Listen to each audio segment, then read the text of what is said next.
I have a question, and after you've said all this stuff, my brain just wants to know what your childhood was like.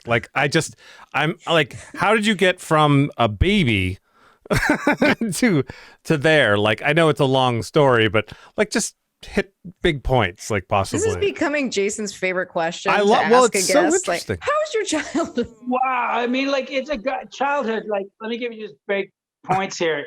Suburbs of Detroit, you know, parents came over from India in 1967. My mom came over in 70.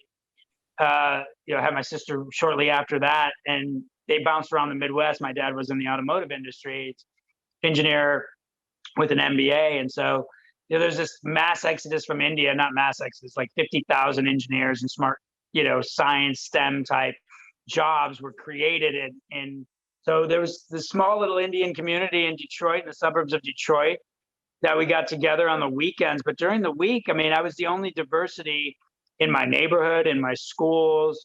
It was very Anglo, very Christian. So it was, for a long time, a lot of trying to fit in, class clown, trying to be good at sports, not having the genes, finding my way in tennis. Then I went to an all boys prep school, high school. It was Catholic, and not knowing really, I knew that there was a dude named Jesus. He hung on the wall of my friend's parents' house, Right. And sometimes he was happy Jesus. Sometimes he looked like he was in a lot of pain.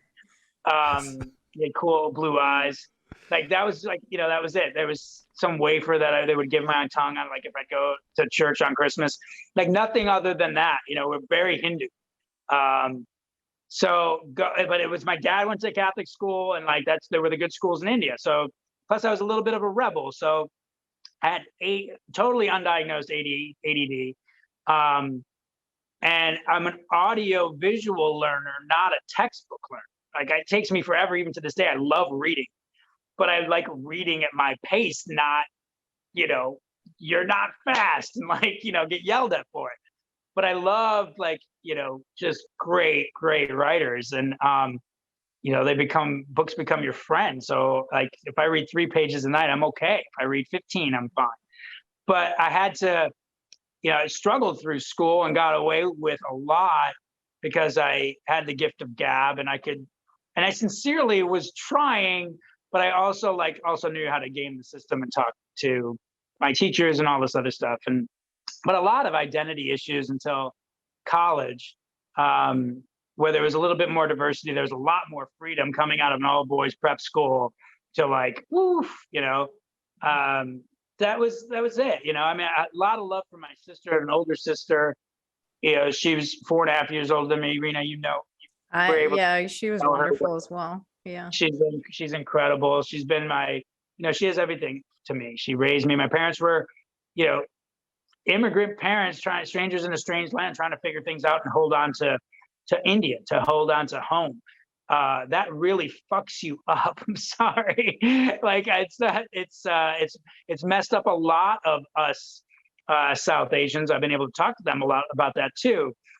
But also now that we're getting older, like I feel there's a lot of empathy and now I can see sadness in their choice in coming over for, they left everyone 12,000 miles away, and moved to Detroit. And like, I was born in Indiana. I know it sounds like India, but like, why?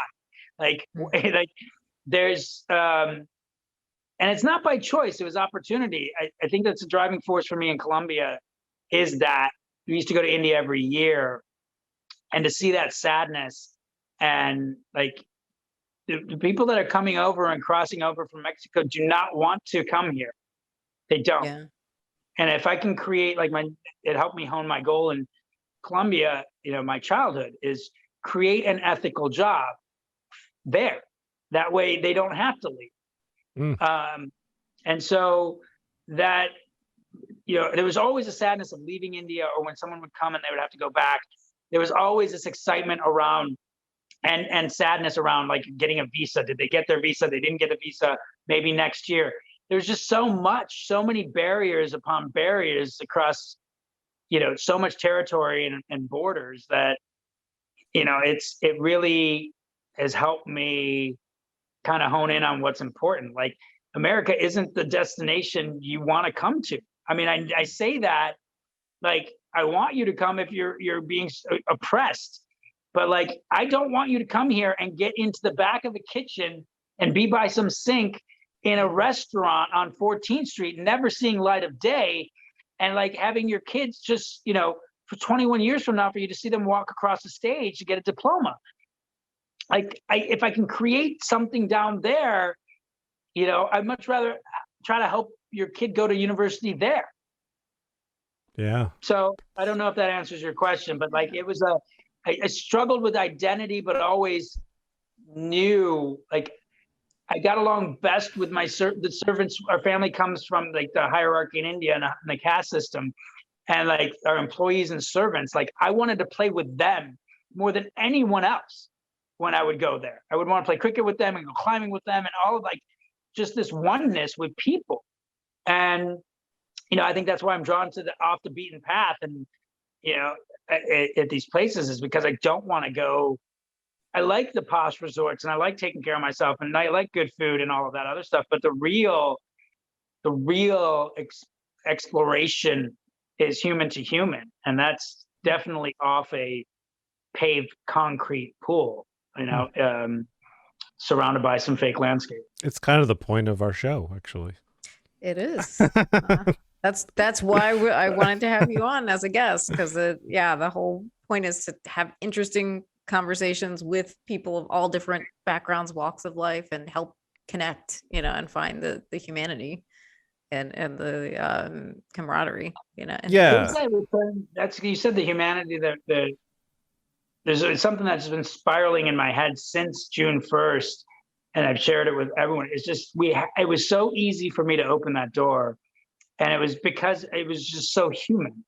I just returned to humanity.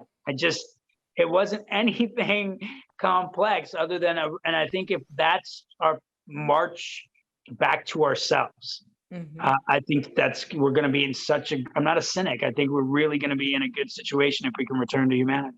Well, another thing about that, though, is I mean, I might be wrong, but it sounds like you were also financially in a place where you probably, I'm guessing, felt somewhat like, I mean, you were able to be a good person because you didn't have your entire life to lose. You know what I mean?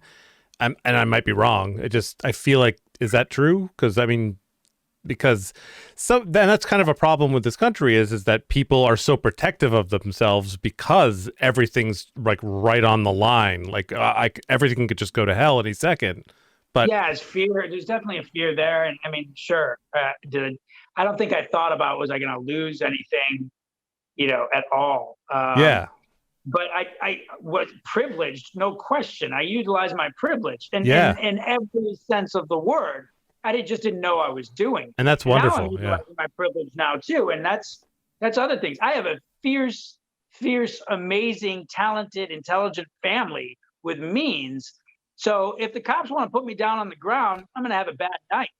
Okay. Yeah, right. And I'm out in like 12 hours, and I can take this, during a pandemic. Or do people think it's wise to quit your trade that you've excelled in, healthcare innovation, to go make a feature film, a documentary, and expand on an avocado farm? I think it's wise. But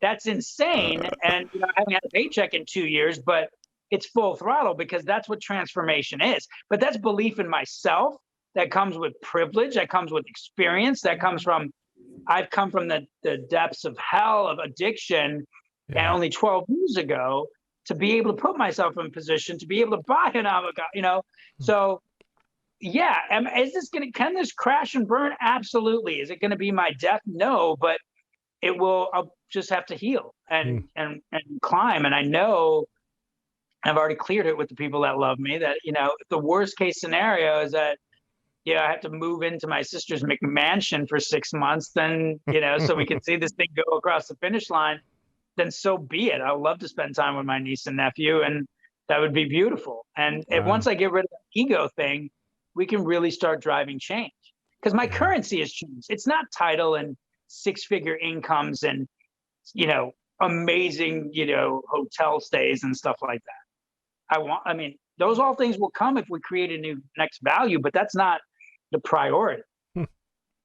I love that so much, because I kind of have recently gone on a bit of a journey of just realizing, like, you shouldn't be overworking, you shouldn't be all of these things that we think, like, that are, I guess, socialized into us to have value, like, that's not life. That's not that, like, that's what we shouldn't be, your title or your salary. And of course, everybody needs money to survive and to keep a roof over your head. But, this, like, oh, I gotta go for the next.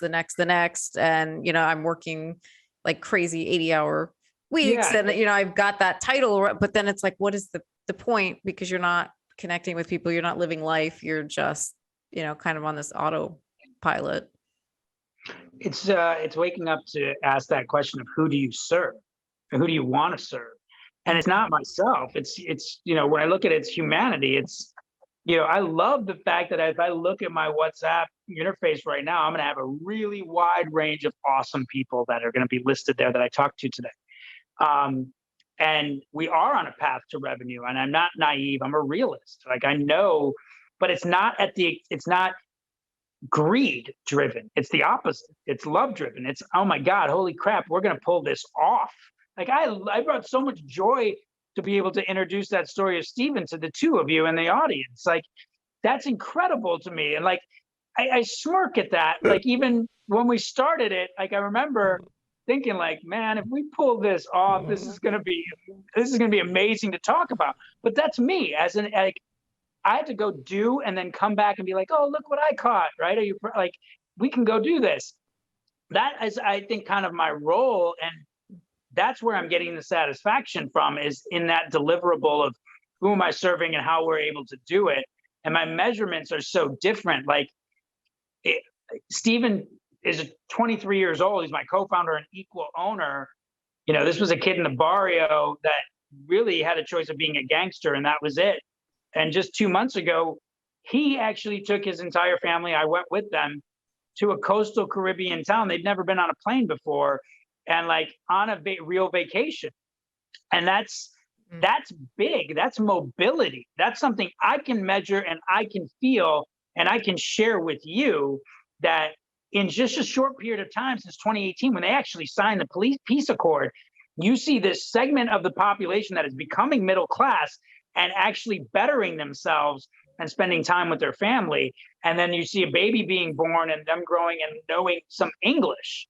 That's incredible too. So you're seeing this mobility happening right before your eyes. It's not an immersion program that, we've been taught to sign up for, some sort of seminar.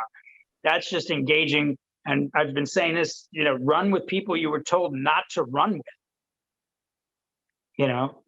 It'll surprise you and like help you achieve so much. So I think it's a matter of what is your currency. And if